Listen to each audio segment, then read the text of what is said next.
In the darkest corners of the hen house, there is a book. They call it the Ledger of the Hollow Moon.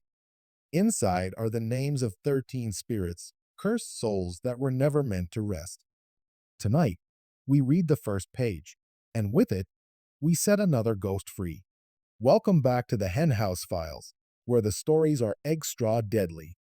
And once they hatch, they can't be put back. Billy Michaels was born in the summer of 1952 in a quiet Pennsylvania town where the biggest attraction was the drive-in theater on Friday nights and the annual rodeo at the county fairgrounds.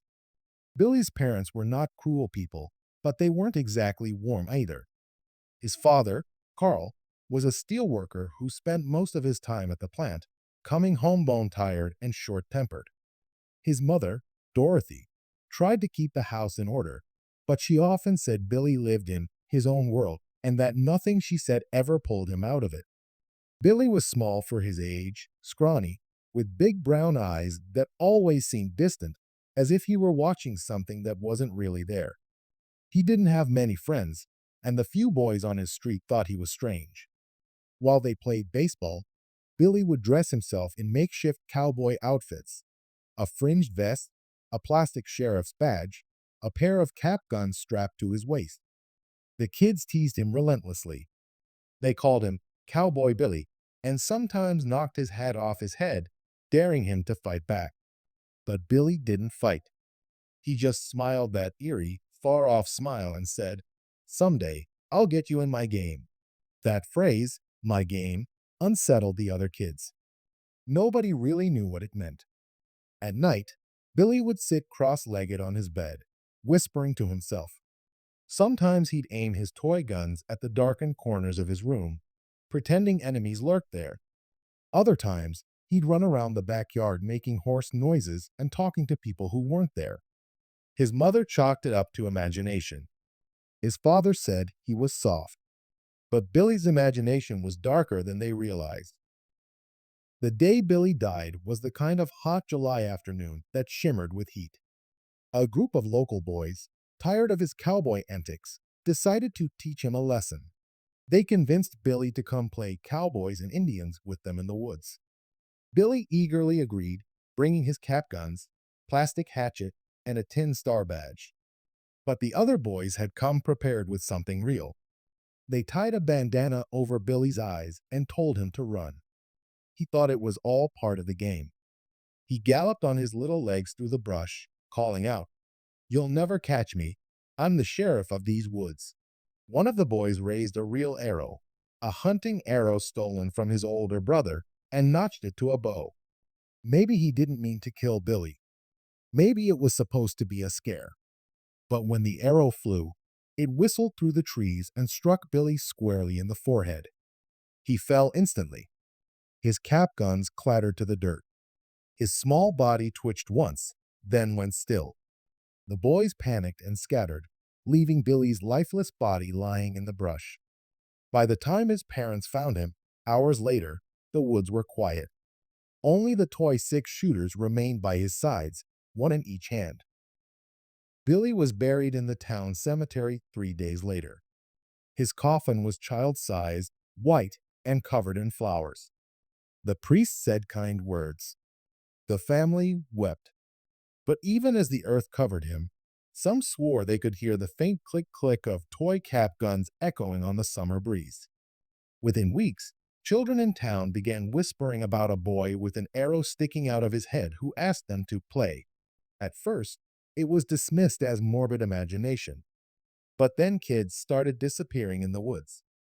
They always came back hours later, dazed, confused, sometimes injured, claiming they had been playing cowboys and Indians with Billy. The police brushed it off, but parents grew terrified, and the legend of the firstborn son began. Decades passed. By the 1990s, the Michaels family home was abandoned. The woods behind it had grown wild and overgrown. Local kids dared each other to sneak into the house, claiming they heard giggling inside or the creak of spurs on wooden floors. In 2002, the Carter family moved into the house, unaware of its history. The Carters were a young couple with an 8-year-old son named Jacob. They wanted to get away from the city and thought the old farmhouse was charming. At first, it was, but Jacob began acting strangely almost immediately. On their second night, Jacob's mother, Karen, heard him in his room whispering. When she peeked in, he was sitting cross-legged on the floor, staring at nothing, saying, "Bang, got you. You're dead." She asked who he was talking to. Jacob smiled eerily and said, "My new friend Billy. He lives here." Karen dismissed it as imagination. But soon, Jacob's toys began moving on their own. His toy soldiers lined themselves up at attention. His plastic horse galloped across the room without batteries. His cowboy hat turned up on his bed each night, even though she'd locked it away in the closet. And always, faintly, she heard the click, click, click of cap guns at night. By the third month, Karen was desperate. She contacted a group of paranormal investigators who specialized in child hauntings. They arrived with cameras, EMF meters, spirit boxes, the whole setup. On their first night in the house, the lead investigator, a man named Richard Hale, heard the distinct sound of spurred boots walking across the attic floor. When they rushed upstairs, all they found was a small cowboy hat resting neatly in the dust. Jacob's condition worsened. He began drawing disturbing pictures. A little boy with an arrow through his head, holding hands with Jacob, both of them smiling. He no longer slept. He whispered constantly. When his parents begged him to stop, he hissed back at them in a voice that wasn't his own. "Billy says you're not playing fair." On the fifth night of the investigation, the team captured something on camera that made their blood run cold. In the corner of Jacob's bedroom, a small boy appeared, translucent, pale, with an arrow protruding grotesquely from his skull. He stared into the lens with wide, unblinking eyes and whispered, "Wanna play?" From that moment, the haunting escalated. Doors slammed. Furniture toppled. The investigators were scratched, shoved, nearly impaled by flying objects. Billy wasn't just playing anymore. He was reenacting his death over and over, dragging Jacob into his endless game. The team found Billy's old diary hidden in the attic, a crumbling leather book filled with childish scrawls. Inside, Billy had written, "They laugh at me, but I'll win. I'll always win. They can't leave the game once it starts." The last page was stained dark, as if with blood, and read, "Play forever." On their final night, Jacob vanished from his bed. The house shook with violent thuds, like hooves pounding across wood.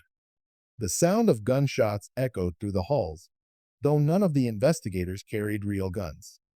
When they found Jacob, he was in the woods behind the house, standing at the exact spot where Billy had died 50 years earlier. The boy's eyes were glazed, his mouth whispering, "Bang, got you. You're dead." Behind him stood Billy, spectral, grinning, arrow jutting from his head, pointing his toy gun at Jacob's temple. The investigators screamed, rushing forward. But as they did, Billy vanished into thin air. Jacob collapsed unconscious into their arms. When he awoke, he remembered nothing. But in his clenched fist, he held a single cap from a cap gun, blackened and burned. The Carters fled the house that night, never to return. But local children still whisper about a boy in cowboy clothes who appears at dusk, asking them to play.